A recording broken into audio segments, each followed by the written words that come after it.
Alright, this is the next blitz game. We broke 1500 and that went pretty well, so let's see how the next game goes. We'll see if we get black this time and see how the game goes.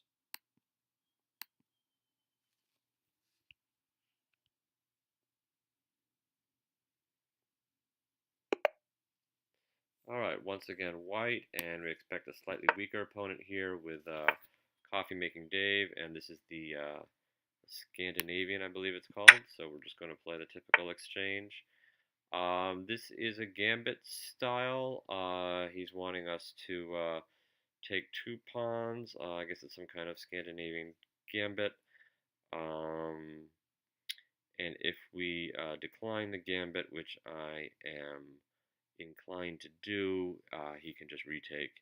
That usually works best, so we're just going to get our knight out.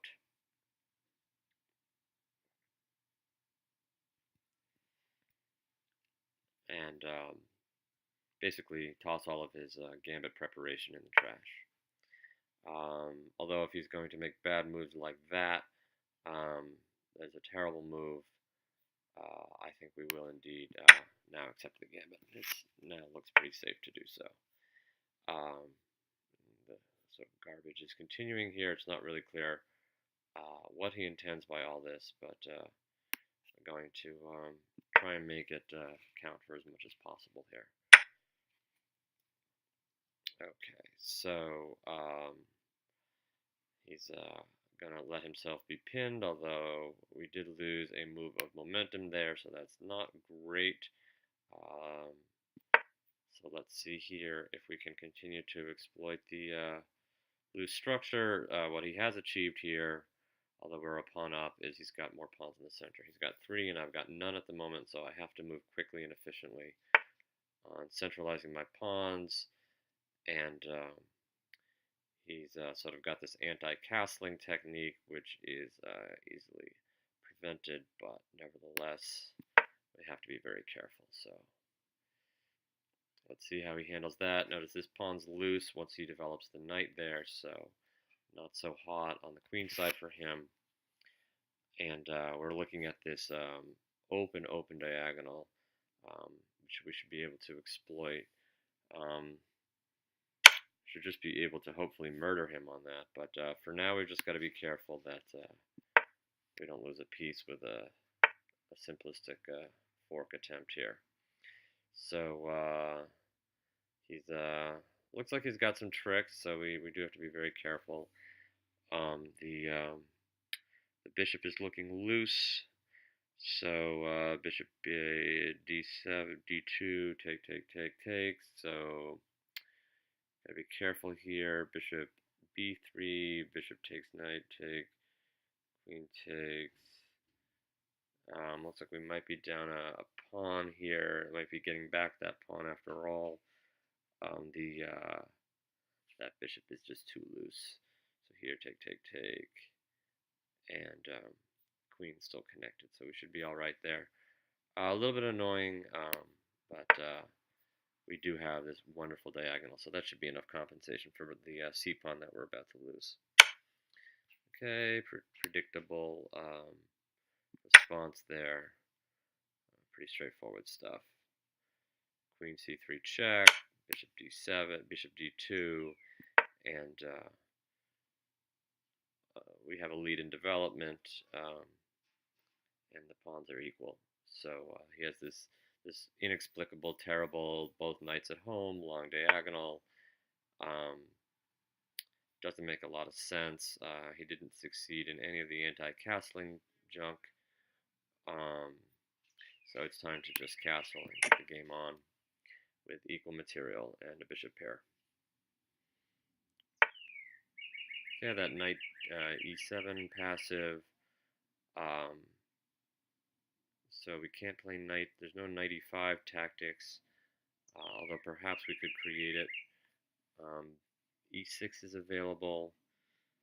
That might be a worthy tactic. We also have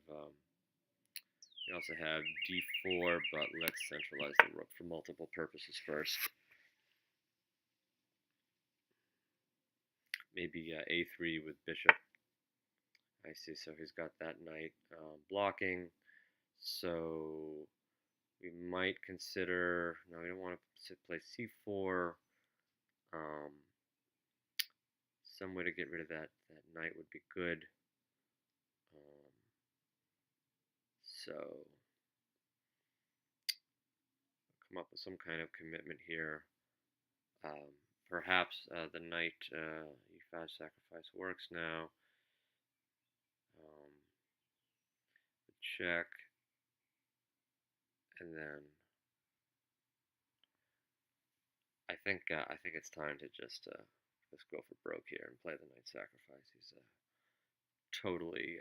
I'm not even going to calculate. I think this is the end. This is ridiculous.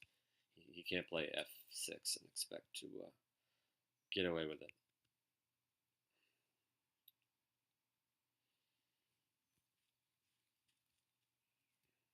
At the very least, we'll get 2 pawns immediately with check, with the rook centralized and double attack on the knight with a pinned knight. We have c4 after the knight is pinned with the rook on e5. Do have to be careful, make sure c2 doesn't get too loose. If my queen and bishop are flying all over the board, they better do so with prejudice so that we don't lose c2. And he just admits that I can have that pawn. So, great. We need some place to put the knight. I'm thinking here to g4.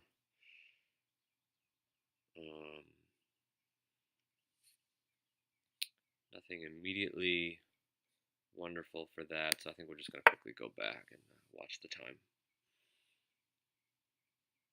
And then we have a sort of a d4 opportunity, maybe. We'd really like to take advantage of the pin. There doesn't seem to be anything immediate in that regard. I'm wondering if there's some way to do it, but it doesn't look like it yet. So I think we're just going to harass the queen and let him have his open bishop.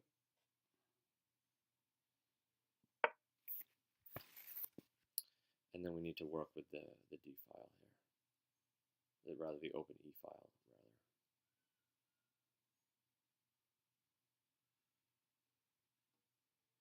So one possibility is c4, forcing the knight to move, and then c5 with a check.